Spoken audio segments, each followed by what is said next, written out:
ناظرین،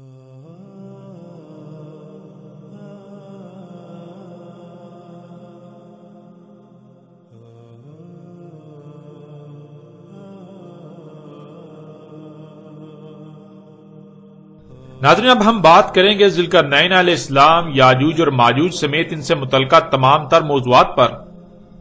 کہ ذوالقرنین کون تھے، یاجوج اور ماجوج کیا ہیں، ذوالقرنین علیہ السلام نے کب، کہاں، کیوں اور کیسے یاجوج اور ماجوج کو قید کیا، ان سوالات سمیت ایسے جتنے بھی سوالات ہیں ان سب سوالات پر تفصیل کے ساتھ بات کریں گے۔ سب سے پہلے بات کرتے ہیں ذوالقرنین علیہ السلام پر کہ ذوالقرنین علیہ السلام کون تھے۔ یہ سوال بہت عرصے سے چلا آ رہا ہے اور اس سوال کا جواب دینے کے لیے قرآن کی ترجمانی کے دعوے داروں نے جو کہانیاں گڑھ رکھی ہیں، سب سے پہلے ان کو آپ کے سامنے رکھتے ہوئے ان کی حقیقت واضح کریں گے تاکہ اس موضوع پر کسی بھی قسم کا کوئی سوال، شک، شبہ یا ابہام باقی نہ رہے اور حق ہر لحاظ سے، ہر پہلو سے کھل کر آپ پر واضح ہو جائے۔ ذوالقرنین کے حوالے سے کہا جاتا ہے کہ قرآن میں اس قصے کا شان نزول یہودیوں کے 3 سوالات تھے۔ ان میں سے ایک اصحاب کہف کے بارے میں، دوسرا روح کے بارے میں اور تیسرا ذوالقرنین کے بارے میں تھا، اور انہی سوالات کے جوابات کے ضمن میں سورہ الکہف نازل ہوئی۔ ناظرین، یہ جو شان نزول بیان کیا جاتا ہے، یہ جو شان نزول اس صورت سے منسوب کیا جاتا ہے، اگر اسے صحیح تسلیم کر لیا جائے، اسے مان لیا جائے تو بہت سے سوالات پیدا ہوتے ہیں۔ ان میں سب سے پہلا سوال تو یہ پیدا ہوتا ہے کہ سورہ الکہف تو ایک لمبے عرصے پر محیط وقتاً فوقتاً وقفے سے آیات کی صورت میں نازل ہوئی۔ جب حقیقت یہ ہے تو پھر یہ کیسے کہا جا سکتا ہے کہ سورہ الکہف ایک ہی بار مکمل نازل ہوئی؟ حالانکہ آپ اس کی حقیقت بذات خود قرآن میں ہی دیکھ سکتے ہیں کہ قرآن بالکل واضح الفاظ میں یہ کہتا ہے کہ قرآن آہستہ آہستہ وقفے سے ایک لمبے عرصے میں اتارا جا رہا ہے۔ قرآن میں 14 مقامات پر 14 آیات میں بالکل صراحت کے ساتھ یہ کہا گیا کہ اسے آہستہ آہستہ تھوڑا تھوڑا کر کے لمبے عرصے میں اتارا گیا یا اتارا جا رہا ہے، جیسا کہ آپ ان آیات میں دیکھ سکتے ہیں۔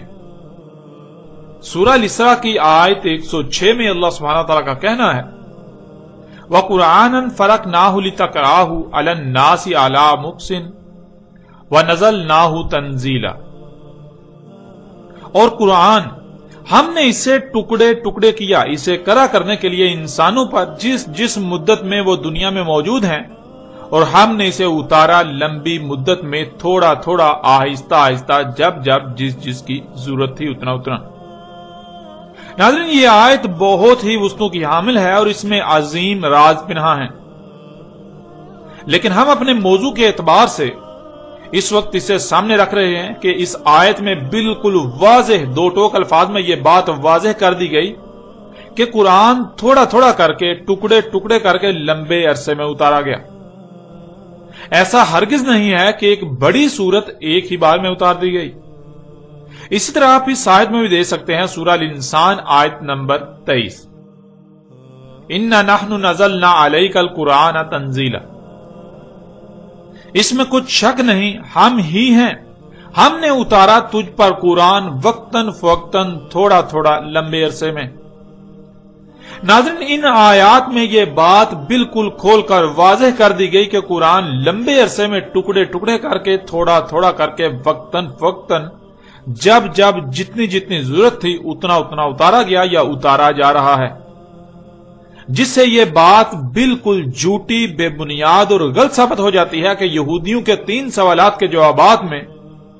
سورہ الکہف نازل ہوئی۔ اب آتے ہیں دوسرے سوال کی طرف۔ آپ نے جان لیا کہ سورہ الکہف ایک ہی بار میں مکمل نازل نہیں ہوئی بلکہ وقتاً فوقتاً ایک لمبے عرصے میں نازل ہوئی، لیکن اگر اس کے باوجود ایک لمحے کے لیے یہ بات مان بھی لی جائے کہ یہودی کے ان 3 سوالات کے جواب میں سورہ الکہف نازل ہوئی، تو سوال یہ پیدا ہوتا ہے کہ سورہ الکہف پوری کی پوری روح کے موضوع سے خالی ہے۔ سورہ الکہف میں روح کے موضوع پر ایک لفظ بھی بیان نہیں کیا گیا، کیونکہ ان کے بیان کردہ شان نزول کے مطابق تو یہودیوں کے 3 سوالات میں سے ایک روح کے بارے میں تھا، دوسرا صحاب الکہف اور تیسرا ذوالقرنین کے بارے میں۔ یہودیوں کے ان سوالات کے جواب میں سورہ الکہف نازل کی گئی، لیکن حقیقت آپ کے سامنے ہے کہ پوری کی پوری سورۃ الکہف روح کے موضوع پر خالی ہے، جس سے یہ بات بالکل کھل کر واضح ہو جاتی ہے کہ سورۃ الکہف کا جو شان نزول گھڑ رکھا ہے وہ بالکل بے بنیاد اور باطل ہے۔ پھر اسی پس منظر میں سورۃ الکہف میں موجود واقعات کو سمجھنے کی کوشش کی جاتی ہے، اور پھر جو نظریہ و عقیدہ اخذ کیا جاتا ہے وہ دوسروں پر بھی مسلط کیا جاتا ہے، جو کہ بالکل بے بنیاد اور باطل ہے۔ پھر ناظرین، تیسرا سوال یہ پیدا ہوتا ہے کہ اگر یہودیوں نے اصحاب الکہف کے بارے میں سوال کیا تو پھر ایسا کیوں ہے کہ یہودیوں کی پوری تاریخ اور مذہبی مواد اصحاب الکہف کے حوالے سے مکمل خاموش ہے؟ آپ کو بنی اسرائیل میں سے یہود کے ہاں ایک لفظ بھی اصحاب الکہف پر نہیں ملے گا، اور وہ اصحاب الکہف کے حوالے سے کسی بھی واقعہ کو کوئی اہمیت نہیں دیتے، بلکہ یوں کہتے ہیں کہ یہ من گڑت قصہ ہے جو عیسائیوں نے گڑھ رکھا ہے، جو عیسائیوں کا گڑھا ہوا ہے۔ البتہ صحاب کہف کا ذکر بنی اسرائیل میں سے نصارہ جنہیں عیسائی کہا جاتا ہے ان کے مذہبی مواد میں ضرور ملتا ہے، اور عیسائیوں کے ہاں اسے ایک بڑی تاریخی اور مذہبی اہمیت حاصل ہے۔ اب سوال یہ پیدا ہوتا ہے کہ جب یہودیوں کے نزدیک ایسا کوئی واقعہ پیش ہی نہیں آیا، ان کا پورا مذہبی مواد تاریخ ایسے کسی بھی واقعے سے خالی ہے، تو اس کا سوال کیوں کریں گے؟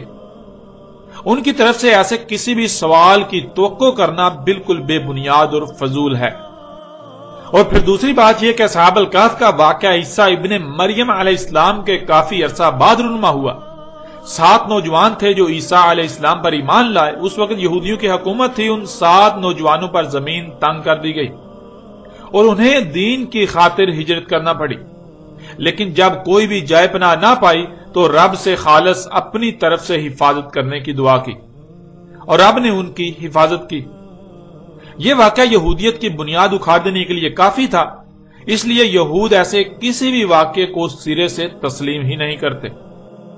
کیونکہ انہیں علم ہے کہ اگر وہ اسے تسلیم کریں گے یا اس واقعے پر کسی بھی قسم کی کوئی بات کریں گے تو یہودیت باطل ثابت ہو جائے گی۔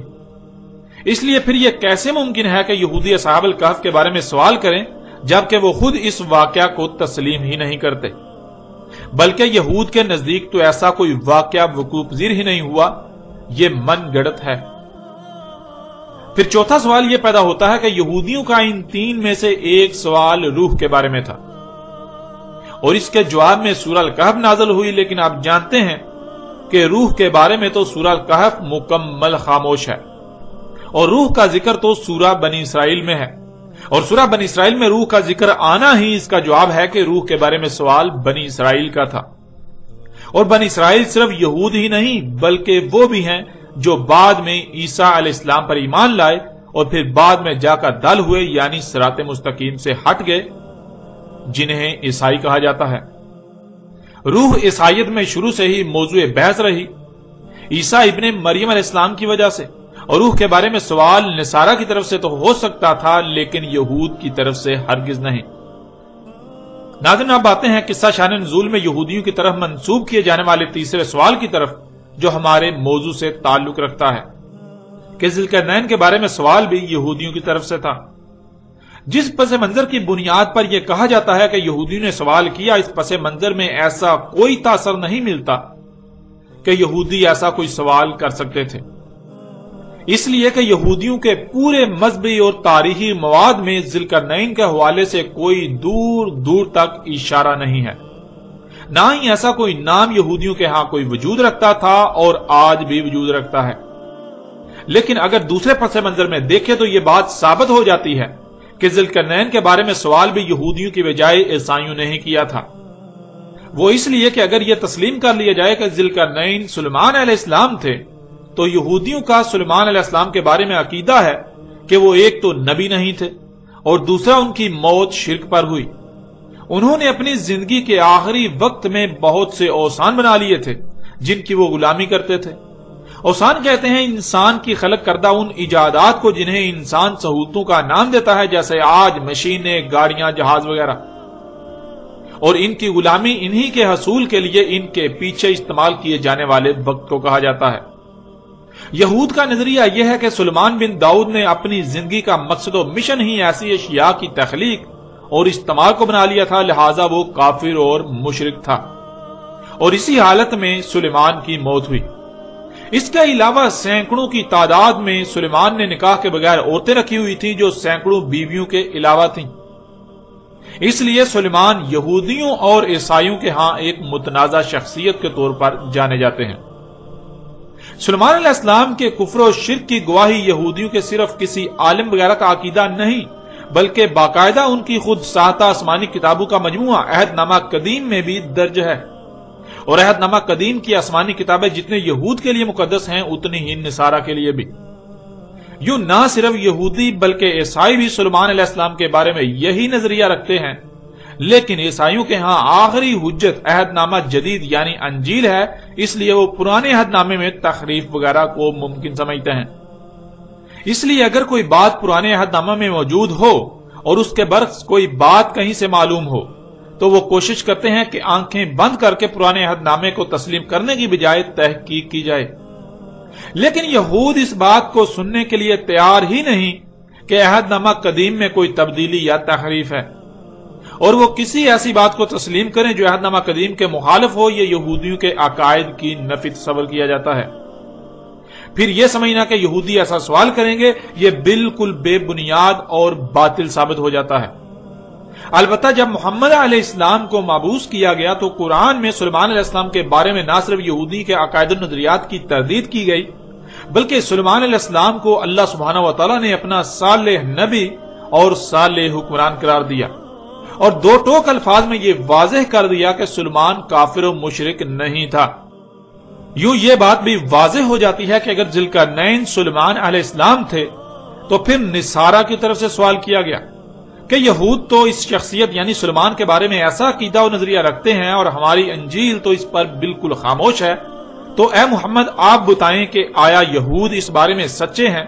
یا پھر حقیقت کیا ہے؟ یہود داؤد کے بیٹے سلیمان کے بارے میں جو عقیدہ و نظریہ رکھتے ہیں کہ وہ کافر و مشرک تھا، اس پر طرح طرح کے الزامات لگاتے ہیں، آیا وہ اپنے اس عقیدے میں سچے ہیں یا پھر حقیقت اس کے برعکس ہے؟ لہٰذا آپ اس کی وضاحت کریں۔ اور قرآن میں جب اللہ سبحانہ و تعالیٰ نے اس واقعہ کا ذکر کیا تو سلیمان کی جگہ لفظ ذوالقرنین استعمال کیا۔ آگے چل کر اس پر مزید تفصیل کے ساتھ بات ہوگی۔ ناظرین، قدیم علماء مفسر و مفکر قرآن کے طور پر جانے پہچانے جانے والوں کی اکثریت کے نزدیک قرآن میں مذکور ذوالقرنین وہ شخصیت ہے جسے لوگ انگلش میں الیگزینڈر دی گریٹ اور اردو میں اسکندر اعظم کے نام سے جانتے ہیں، لیکن اس نظریے پر تنقید کرنے والوں کی ایک بڑی تعداد رہی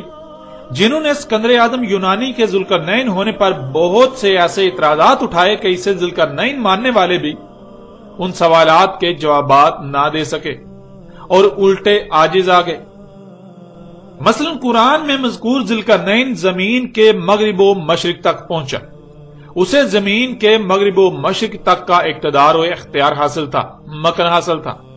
اور اسکندر اعظم قرآن کی اس بات پر بالکل بھی پورا نہیں اترتا۔ دوسرا اعتراض کہ قرآن ذوالقرنین کو صالح مومن شخصیت قرار دیتا ہے، لیکن اسکندر اعظم یونانی ایک آتش پرست مشرک اور ظالم شخص تھا۔ پھر تیسرا اعتراض کہ ذوالقرنین نے یاجوج اور ماجوج کو سد کی تعمیر کر کے روک دیا، لیکن اسکندر اعظم نے ایسی کوئی سد تعمیر ہی نہیں کی۔ ناظرین، ان کے علاوہ بھی کئی اعتراضات ہیں، مگر یہ ایسے اعتراضات ہیں کہ جنہوں نے اسکندر اعظم یونانی کے ذوالقرنین ہونے کا عقیدہ و نظریہ رکھنے والوں کو لاجواب کر دیا۔ مگر چونکہ کئی صدیوں سے یہ روش چلی آ رہی ہے کہ خود سے غور و فکر نہیں کرنا، خود سے غور و فکر کر کے کوئی نئی بات اخذ نہیں کی جا سکتی سوائے اسی کے جو آباء و اجداد سے نسل در نسل چلا رہا ہے، اس لیے آج تک ہر کوئی آنکھیں بند کر کے اسکندر اعظم یونانی کو ہی ذوالقرنین مانتا ہوا چلا رہا ہے، اس کے باوجود کہ کوئی بھی اسے ذوالقرنین ثابت نہیں کر سکتا۔ دوسری طرف اعتراضات اٹھانے والوں نے بھی محض اعتراضات ہی اٹھائے، وہ اس کے برعکس کسی دوسری شخصیت کو سامنے نہ لا سکے جسے وہ ذوالقرنین کہہ سکتے ہوں۔ یوں ذوالقرنین کے حوالے سے سوال مزید الجھ گیا، وقت گزرتا گیا اور زمانہ جدید میں سب سے پہلے ایک ایسی شخصیت سامنے آئی جس نے اسکندر اعظم کے ذوالقرنین ہونے کا رد کرتے ہوئے ایک نئی شخصیت کو ذوالقرنین ثابت کرنے کی بھرپور کوشش کی اور ایک دوسری شخصیت کو ذوالقرنین کے طور پر متعارف کرایا۔ زمانہ جدید کی یہ شخصیت نامور صحافی، سیاسی اور معروف مذہبی شخصیت ابوالکلام آزاد تھے، جنہوں نے یہود و نصارہ کی مذہبی کتابوں کا مجموعہ عہد نامہ قدیم میں مذکور ایک ایرانی بادشاہ سائرس کو قرآن میں مذکور ذوالقرنین قرار دیا، اور بہت سی نامور شخصیات نے نہ صرف ابوالکلام آزاد کے اس نظریے و عقیدے کی تائید و تصدیق کی، اسے تسلیم کیا، بلکہ اس کا خوب پرچار بھی کیا، جن میں غلام احمد پرویز، ابو العلا مودودی اور ڈاکٹر اسرار احمد وغیرہ سر فہرست ہیں۔ لیکن حضرت یہ بھی اپنی جگہ اٹل حقیقت ہے کہ جیسے اسکندر اعظم یونانی آتش پرست مشرک تھا، بالکل ایسے ہی سائرس دی گریٹ ایرانی بھی نہ صرف آتش پرست مشرک بلکہ بہت بڑا ظالم و جابری شخص تھا، جس نے بستیوں کی بستیوں کو تہس نہس کیا اور اپنی سلطنت کی وسعت کے لیے آس پاس کی کمزور ریاستوں پر تسلط کے لیے انہیں کچل کر رکھ دیا، انہیں تباہ و برباد کر کے رکھ دیا، جس میں عام عوام کی ایک بہت بڑی تعداد اس ظلم و جبر کا شکار ہوئی۔ یہاں تک کہ یہودیوں اور عیسائیوں کے مذہبی مواد عہد نامہ قدیم یعنی پرانے عہد نامے میں بھی یہ بالکل واضح مذکور ہے کہ سائرس ایرانی نے خوب تباہی مچائی، اور یہودی اسے اس لیے پسند کرتے ہیں کہ اس نے نہ صرف یہودیوں کے ساتھ نرم رویہ اپنایا بلکہ صدیوں سے در بدر ذلیل و رسوا ہوتے یہودیوں کو واپس اسرائیل میں لا بسایا۔ لیکن حیران کن بات تو یہ ہے کہ ان تمام تر باتوں کو نظر انداز کرتے ہوئے ابوالکلام آزاد نے صرف ذوالقرنین پر ایک نیا نظریہ دینے کے لیے، ایک نیا عقیدہ و نظریہ پیش کرنے کے لیے سائرس ایرانی مشرک عظیم کو اپنے آباء و اجداد کے نقش قدم پر چلتے ہوئے اسکندر اعظم کی طرح ذوالقرنین قرار دیا۔ اس مقصد کے لیے ابوالکلام آزاد نے تاریخ کی کتب کو کھنگالا تو دو ہی شخصیات سامنے آئیں، ایک اسکندر اعظم یونانی اور دوسرا سائرس ایرانی۔ اسکندر اعظم یونانی کو تو پہلے ہی ذوالقرنین قرار دیا جا چکا تھا، تو اس لیے اس کے مقابلے پر پیچھے ایک ہی شخصیت بچی، سائرس ایرانی، تو ابوالکلام آزاد نے اسے ہی ذوالقرنین قرار دیا۔ لیکن ناظرین، حقیقت کیا ہے؟ کیا حقیقت یہی ہے؟ کیا قدیم علماء، مفسر و مفکر قرآن کہلانے والی شخصیات جنہوں نے اسکندر اعظم یونانی کو قرآن میں مذکور ذوالقرنین قرار دیا، وہ سب کی سب غلط اور ابوالکلام آزاد سچے تھے؟ یا پھر جیسے پہلو نے اسکندر اعظم یونانی کو ذوالقرنین قرار دیا، بالکل ایسے ہی ابوالکلام آزاد نے اپنے آباء و اجداد کے نقش قدم پر چلتے ہوئے سائرس ایرانی کو ذوالقرنین قرار دیا؟ جیسے باقی لوگ اپنے علماء، مفکر و مفسر کہلانے والی بڑی بڑی نامور شخصیات کی آنکھیں بند کر کے تائید و تصدیق کرتے رہے اور ہر اعتراض کو نظر انداز کرتے رہے، بالکل ایسے ہی ابو العلا مودودی، غلام احمد پرویز اور ڈاکٹر اسرار احمد جیسی شخصیات نے بھی کیا کہ جو نظریہ ابوالکلام آزاد نے پیش کیا، انہوں نے ٹھان لی کہ ہر حال میں اسی کی تائید و تصدیق اور پرچار ہی کرنا ہے، تاکہ جیسے قدیم دور میں ایسے موضوعات پر لب کشائی کرنے والوں کو نمایاں مقام حاصل ہوا، بالکل ایسے ہی آج یہ لوگ بھی نمایاں مقام حاصل کر سکیں۔ اب آتے ہیں ناظرین اس طرف کہ حقیقت کیا ہے۔ حقیقت ہر لحاظ سے کھول کر آپ کے سامنے رکھتے ہیں،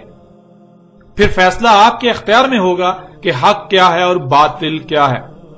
حق و باطل میں فرق اس قدر واضح ہو جائے گا کہ آپ کو رائے برابر بھی مشکل نہیں رہے گی حق پہچاننے میں۔ وہ لوگ جنہوں نے اسکندر اعظم یونانی کو ذوالقرنین کہا یا مانتے ہیں، اور ان کے برعکس وہ لوگ جنہوں نے سائرس ایرانی کو ذوالقرنین کہا یا مانتے ہیں اور مان رہے ہیں، دونوں نے ہی قرآن کے برعکس تاریخ کی کتب کا سہارا لے کر اپنا اپنا نظریہ اخذ کیا۔ یہ بات جان لیں کہ قرآن میں نہ تو اسکندر اعظم کا نام آیا اور نہ ہی سائرس ایرانی کا۔ ان دونوں شخصیات کو ذوالقرنین ثابت کرنے کے لیے قرآن کے علاوہ تاریخی کتب کا سہارا لیا گیا۔ اب آتے ہیں قرآن کی طرف اور قرآن سے ہی سوال کرتے ہیں کہ کیا ان دونوں میں سے کوئی ذوالقرنین تھا؟ اگر نہیں تو پھر ذوالقرنین کون تھا؟ کیا قرآن اس پر خاموش ہے؟ کیا قرآن کا مقصد صرف سوال کھڑا کرنا ہے اور اس سوال کا جواب دینا قرآن پر فرض نہیں ہے؟ ذوالقرنین کون ہے؟ کیا قرآن اس پر رہنمائی نہیں کرتا؟ قرآن اس پر خاموش ہے جو ان لوگوں نے قرآن کے برعکس کتابوں سے رجوع کیا؟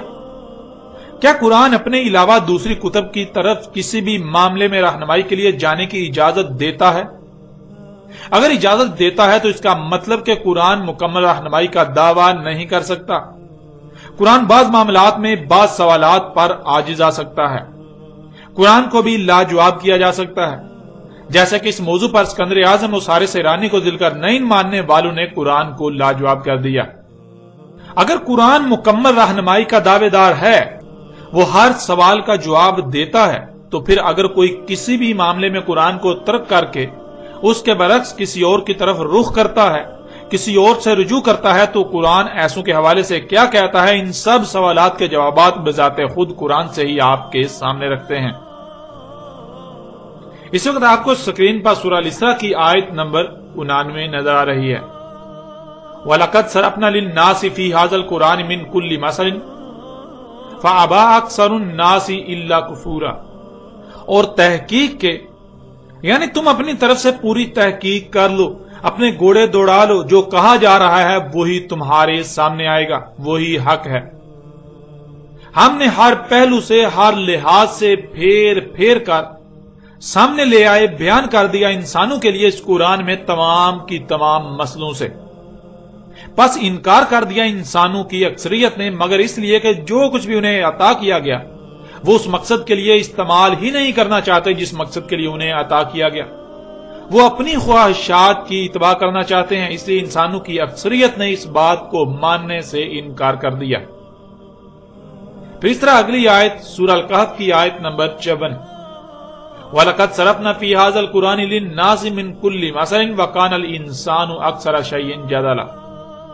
اور تحقیق کے لیے یعنی تم اپنی طرف سے پوری تحقیق کر لو، اپنے گھوڑے دوڑا لو، جو کہا جا رہا ہے وہی حق ہے، وہی تمہارے سامنے آئے گا۔ ہم نے ہر پہلو سے، ہر لحاظ سے پھیر پھیر کر سامنے لے آئے، بیان کر دیا انسانوں کے لیے اس قرآن میں تمام کی تمام مسئلوں سے، یعنی اس قرآن میں ماضی میں پیش آنے والے واقعات میں سے صرف اور صرف ان کا ذکر کیا جو خوب ہو اسی طرح قرآن کے نزول سے اسات کے قیام تک پیش آئیں گے۔ انسانوں کے ہر سوال کا جواب ہر پہلو سے، ہر لحاظ سے پھیر پھیر کر اس قرآن میں بیان کر دیا، ان کے سامنے لے آئے مسئلوں سے۔ اور تھا انسان اکثریت معاملات میں جھگڑا کرنے والا، سو جھگڑا ہی کیا، یعنی قرآن کی بات تسلیم کرنے کی بجائے اپنی خواہشات و اپنے خود ساتہ الہوں کی باتوں کو قرآن پر ترجیح دی۔ جب بھی قرآن نے کسی معاملے میں رہنمائی کی تو اپنی بےہودہ دلیلوں کو قرآن پر پیش کیا اور قرآن کے مد مقابل اور اشیاء کو اور کتابوں کو لا کھڑا کیا، اوروں کو لا کھڑا کیا۔ وہ بات تسلیم نہ کی جو قرآن نے پیش کی، اس کے برعکس جو قرآن کے علاوہ اوروں کی بات ہے اس کو ہی تسلیم کیا۔ ناظرین، ان آیات میں آپ نے خود اپنی آنکھوں سے دیکھ لیا اور کانوں سے سن لیا کہ اللہ سبحانہ وتعالی نے بالکل واضح کر دیا کہ اس قرآن میں جو آپ کے سامنے ہے، اس میں نہ صرف ہر سوال کا جواب دے دیا بلکہ ہر پہلو سے پھیر پھیر کر انسانوں کے سامنے لے آئے مسئلوں سے۔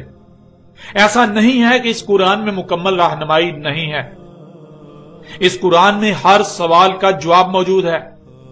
اور پھر اس میں کوئی ایک بھی بات ایسی نہیں کی گئی جو صرف اور صرف ایک ہی بار کی گئی ہو، ایک ہی پہلو سے، بلکہ اس قرآن میں ہر معاملے کو، ہر بات کو جو انسانوں کو پیش آنی ہے، جو انسانوں کو پیش آنا تھا، ہر سوال کو، ہر اس سوال کو جو انسانوں کے سامنے کھڑا ہونا تھا، اسے ہر پہلو سے پھیر پھیر کر بیان کر دیا۔ ایک مقام پر ایک روح ایک پہلو سے بیان کیا تو اسی معاملے کو، اسی بات کو، اسی سوال کو دوسرے مقام پر دوسرے رخ، دوسرے پہلو سے بیان کر دیا، اسی کو تیسرے مقام پر تیسرے پہلو سے بیان کر دیا، یوں کسی ایک بھی پہلو سے اسے پوشیدہ نہیں رہنے دیا گیا۔ قرآن میں کوئی ایک بھی معاملہ، کوئی ایک بھی بات ایسی نہیں ہے جو صرف کسی ایک ہی مقام پر اور ایک ہی بار بیان کی گئی، بلکہ ہر معاملے کو ایک سے زائد مقامات پر ہر پہلو سے پھیر پھیر کر بیان کر دیا۔ کوئی سوال ایسا نہیں جس کا جواب قرآن میں موجود نہ ہو، کوئی معاملہ ایسا نہیں جس کا حل قرآن میں موجود نہ ہو۔ اور قرآن نے یہ بات بھی واضح کر دی کہ انسانوں کی اکثریت اس کا انکار کر رہی ہے، یعنی انسانوں کی اکثریت یہ ماننے کو تیار ہی نہیں کہ اس قرآن میں سب کچھ بیان کر دیا گیا۔ قرآن میں مکمل رہنمائی موجود ہے، قرآن میں ہر معاملے کا، ہر مسئلے کا حل موجود ہے، قرآن میں ہر سوال کا جواب موجود ہے، قرآن میں ہر بات کو، ہر سوال کو، ہر معاملے کو، ہر مسئلے کو ایک سے زائد مقامات پر ہر پہلو سے پھیر پھیر کر مسئلوں سے بیان کر دیا۔ انسانوں کی اکثریت یہ بات ماننے کو تیار ہی نہیں، اس کا انکار ہی کر رہی ہے، اور پھر اللہ سبحانہ تعالیٰ نے یہ بھی واضح کر دیا کہ انسانوں کی اکثریت ایسا کیوں کر رہی ہے۔ الا کفورا، یعنی انسانوں کو جو کچھ بھی عطا کیا گیا، خواہ وہ مال ہو، دولت ہو، اولاد ہو، یا ذہنی اور جسمانی صلاحیتیں ہوں، وہ کہیں یا کسی پر بھی اقتدار و اختیار ہو یا کچھ بھی عطا کیا گیا ہو، انسانوں کی اکثریت ان کا استعمال اس مقصد کے لیے کرنا ہی نہیں چاہتی جس مقصد کے لیے انہیں یہ سب عطا کیا گیا، یہ سب کچھ دیا گیا۔ کیونکہ اگر یہ بات مان لیں کہ قرآن میں ہر سوال کا جواب موجود ہے، ہر معاملے و مسئلے کا حل موجود ہے، تو ان کی خواہشات پر ضرب آئے گی، اور یہی یہ نہیں چاہتے۔ یہ اپنی خواہشات کی تباہ کرنا چاہتے ہیں، اس لیے یہ اس بات کا انکار کرتے ہیں کہ قرآن میں سب کچھ ہر پہلو سے پھیر پھیر کر مسئلوں سے بیان کر دیا گیا، مسئلوں سے سامنے لے آیا گیا۔ اس لیے یہ قرآن کے برعکس اوروں کی طرف رجوع کرتے ہیں، ان کی طرف رجوع کرتے ہیں جن سے ان کی خواہشات پر ضرب نہیں آتی، ان کی خواہشات پر ضرب نہیں پڑتی، بلکہ وہ الٹا ان کی خواہشات کے عین مطابق ہوتا ہے۔ مثال کے طور پر ناظرین، آج اکثریت کی زبانوں سے آپ سنتے ہیں، اکثریت کا کہنا ہے کہ قرآن میں سب کچھ بیان نہیں کیا گیا۔ قرآن میں احکامات تو ہیں لیکن ان کی تفاصیل موجود نہیں ہیں، ان کو کیسے کرنا ہے یہ نہیں بتایا گیا، کیوں کرنا ہے، کب کرنا ہے، کس طرح کرنا ہے، ان سوالات کے جوابات قرآن میں موجود نہیں ہیں۔ مثلا الصلاۃ، جس کا ترجمہ نماز کیا جاتا ہے، اور کہا جاتا ہے کہ قرآن میں صلاۃ کا حکم تو ہے لیکن طریقہ قرآن میں نہیں ہے، اور پھر یہ جہاں سے طریقہ اخذ کرتے ہیں اس صلاۃ کے نام پر ان کی خواہشات پر کوئی ضرب نہیں آتی، وہاں سے صلاۃ کے نام پر جو ان کو مل رہا ہے وہ ان کی خواہشات کے عین مطابق ہے،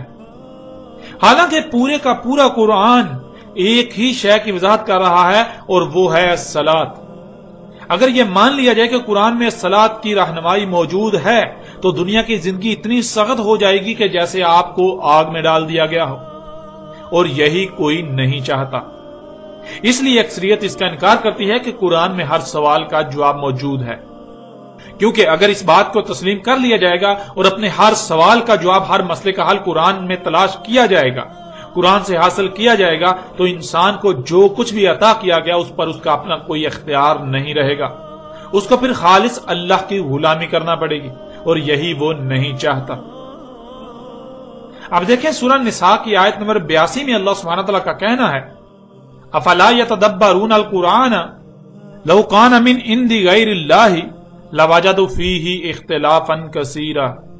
کیا پس نہیں تدبر کر رہے القرآن، اور اگر تھا کسی اور سے اللہ کا علاوہ کہ تم پاتے اس میں کثیر اختلاف۔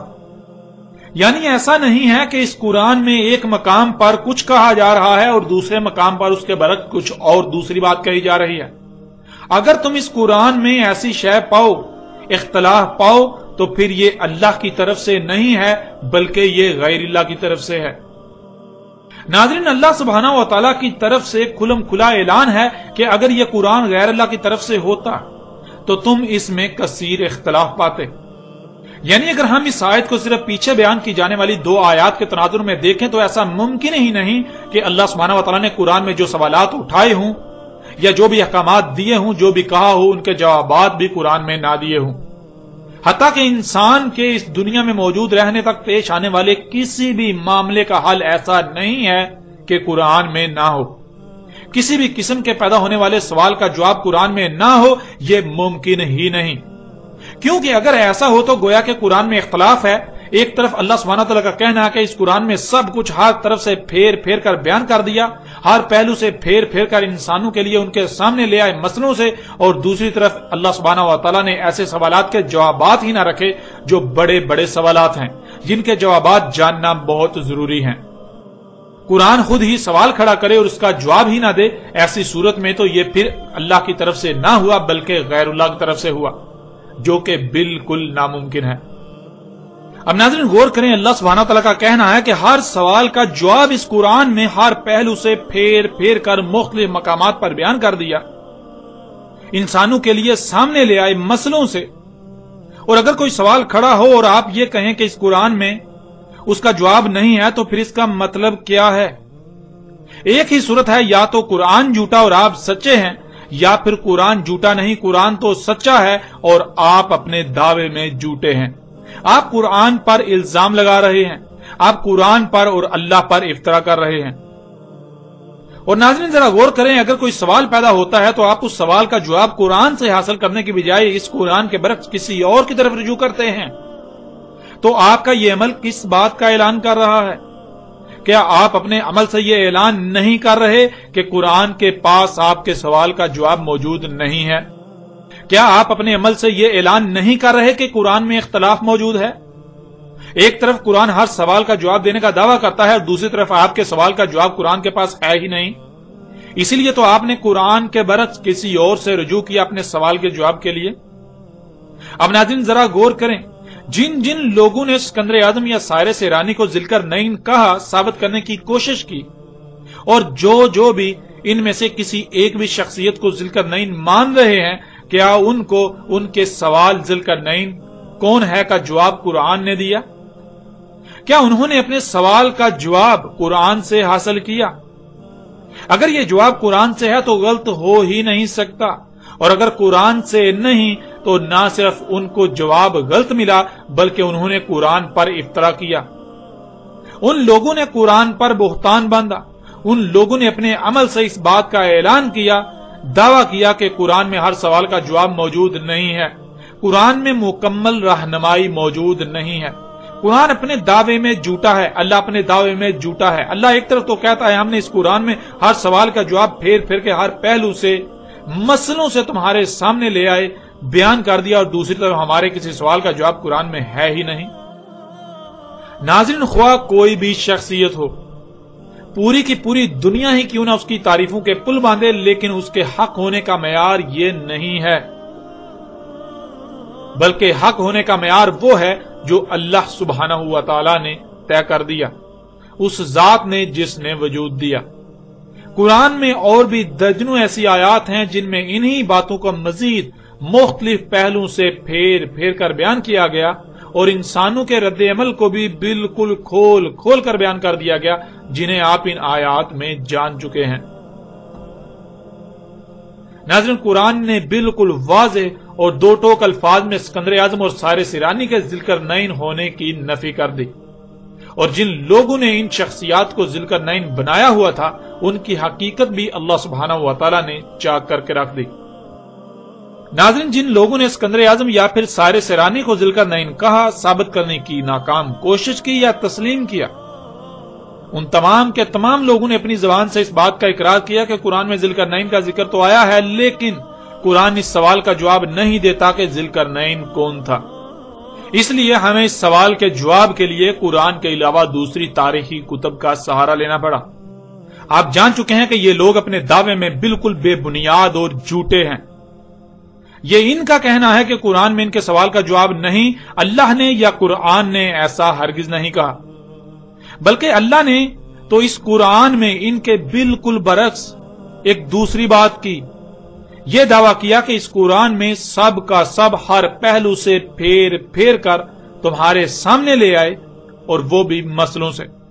اور اگر کوئی یہ کہتا ہے کہ قرآن میں کسی سوال کا جواب موجود نہیں ہے تو اس میں قرآن کا قصور نہیں ہے، بلکہ قصور اس کا اپنا ہے۔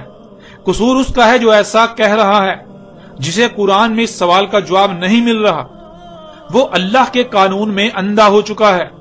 اسے اپنے اندھے پن کے علاج کی ضرورت ہے، نہ کہ اللہ اور اس کے قرآن الحکیم پر بہتان کی ضرورت۔ وہ اس معیار پر، اس قانون پر پورا ہی نہیں اتر رہا جس معیار پر، جس قانون پر پورا اترنے سے قرآن اپنے راز کھولتا ہے۔ اس لیے اسے اپنے گریبان میں جھانکنا چاہیے، اپنی ذات میں جھانکنا چاہیے کہ وہ اس کے اندر جو خامیاں ہیں، جو کمیاں ہیں، جو کجیاں ہیں، جو کوتاہیاں ہیں، وہ ان کو دور کرے، اپنی اصلاح کرے، اپنے آپ کو اس معیار پر، اس مقام پر لا کھڑا کرے جس مقام پر آنے سے قرآن اپنے راز کھولتا ہے، نہ کہ وہ الٹا اپنی غلطی کو قرآن پر تھوپنا شروع کر دے، قرآن پر اور اللہ پر بہتان باندھنا شروع کر دے۔ ان لوگوں نے کہا کہ قرآن میں اس سوال کا جواب موجود نہیں، اس لیے ہم نے قرآن کے علاوہ دوسری تاریخ کی کتابوں سے رجوع کیا اور ہمیں قرآن کے برعکس ان تاریخی کتابوں نے ہمارے سوال کا جواب دیا۔ تو ان کے اس قول کا قرآن میں اللہ سبحانہ تعالی نے کس طرح رد کر دیا، اسے بھی آپ کے سامنے رکھتے ہیں۔ اس وقت آپ کو اسکرین پر سورہ زمر کی آیت نمبر 23 نظر آ رہی ہے۔ اللہ نزل احسن الحدیث، اللہ نے اتاری احسن الحدیث۔ حدیث کہتے ہیں تاریخ کو۔ انسان کا معاملہ یہ ہے کہ جب بھی وہ کوئی ایسا کام کرتا ہے یا اسے ایسا معاملہ پیش آتا ہے جس سے اس کا پہلی بار واسطہ پڑتا ہے تو وہ رہنمائی کے لیے کسی ایسے کو تلاش کرتا ہے جس کا اس سے پہلے اسی کام سے واسطہ پڑ چکا ہو، تاکہ اس کی تاریخ سے استفادہ کیا جا سکے۔ یوں نہ صرف بہتر طریقے سے اس مسئلے یا معاملے سے نپٹا جا سکے گا بلکہ ہر ممکن حد تک نقصان سے بچا جا سکتا ہے۔ بالکل ایسے ہی جیسے آپ اپنی زندگی میں پہلی بار کوئی قیمتی شے خریدتے ہیں جس کے بارے میں پہلے سے آپ کے پاس کوئی علم نہیں ہوتا، تو آپ کسی ایسے شخص سے رہنمائی لیتے ہیں جو آپ سے پہلے اس شے کو خرید کر استعمال کر چکا ہوتا ہے۔ اگر کوئی ایسا شخص نہ ملے تو آپ کسی ایسے شخص کی تاریخ سے رہنمائی لیتے ہیں تاکہ کسی بھی قسم کی غلطی یا نقصان سے بچا جا سکے۔ یہی معاملہ دنیا میں آباد مجموعی طور پر انسانوں کا ہے۔ جب بھی انسانوں کو کوئی مسئلہ پیش آتا ہے تو رہنمائی کے لیے تاریخ سے رجوع کرنا ناگزیر ہوتا ہے، اس لیے یہ تاریخ سے رجوع کرتے ہیں، اور اسی مقصد کے لیے اللہ سبحانہ و تعالی نے احسن الحدیث اس قرآن کی صورت میں اتاری۔ یعنی یہ قرآن ایسی تاریخ ہے جس سے حسن کوئی تاریخ نہیں ہے، یہ قرآن احسن تاریخ ہے۔ ایسی ہی ایک دوسری آیت آپ کو قرآن میں ملے گی جس سے آپ اس آیت کو بآسانی سے سمجھ سکتے ہیں، اور وہ آیت ہے سورہ المومنون کی آیت نمبر 14۔ اللہ احسن الخالقین، خالقین جمع کا صیغہ ہے جس کے معنی ہے ایک سے زائد خلق کرنے والے۔ ان میں اللہ حسن خالق ہے، تو جو حسن ہو، جس سے حسن کوئی نہ ہو، اسے اخذ کیا جائے گا، اسی کو خالق بنایا جائے گا۔ یعنی ایسا نہیں ہے کہ اللہ خلق کرنے والوں میں حسن خالق ہے، اللہ حسن خالق ہے، اس بات کا محض زبان سے اقرار کرنا ہے اور اللہ کے علاوہ اوروں کو بھی خالق بنایا جا سکتا ہے، ایسا ہرگز نہیں، ایسا قطعاً نہیں۔ اللہ احسن الخالقین کا مطلب یہ ہے کہ جو احسن خالق ہے اسے ہی اخذ کیا جائے گا، اور جو احسن نہیں ہے اسے ترک کر دیا جائے گا۔ تو اللہ احسن خالق ہے، اس لیے خالقین میں سے جو احسن ہے، اللہ احسن خالق ہے، صرف اور صرف اللہ ہی کو خالق بنایا جائے گا، اور اللہ کے علاوہ جو بھی خالقین ہیں، جو خالق ہیں جو کہ احسن نہیں ہیں، انہیں ترک کر دیا جائے گا، انہیں خالق نہیں بنایا جائے گا، انہیں اخذ نہیں کیا جائے گا۔ اللہ احسن الخالقین کا مطلب ہے کہ اللہ سے احسن کوئی خالق نہیں ہے،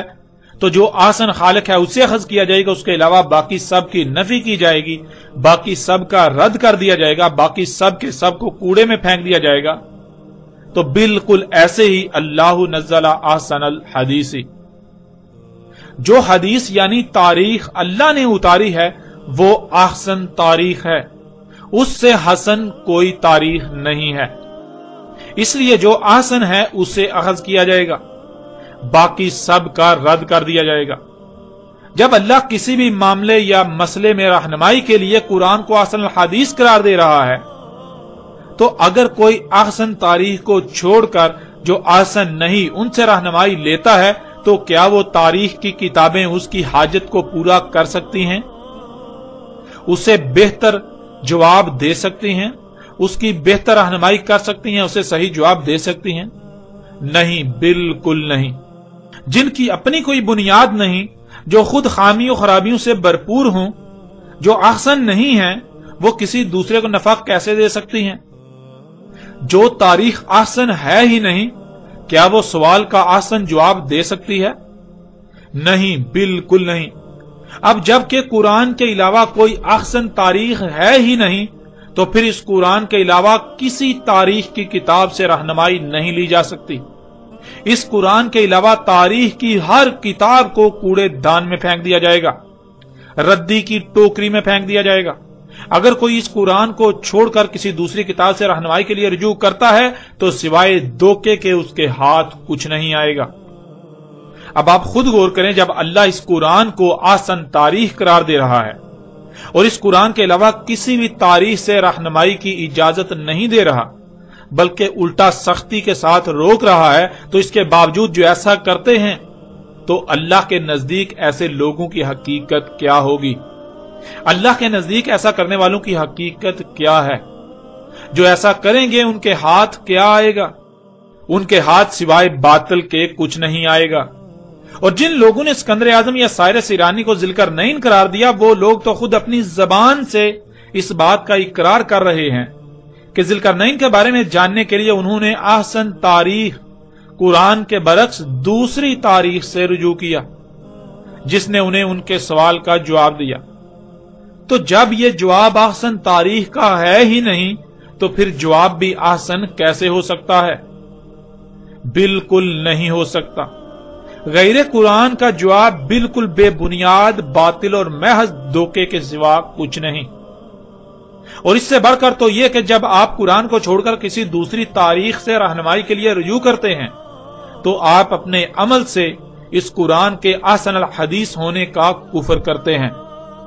ظاہر ہے رہنمائی اس سے لی جائے گی جو احسن ہے، اور جب آپ نے اس قرآن کے برعکس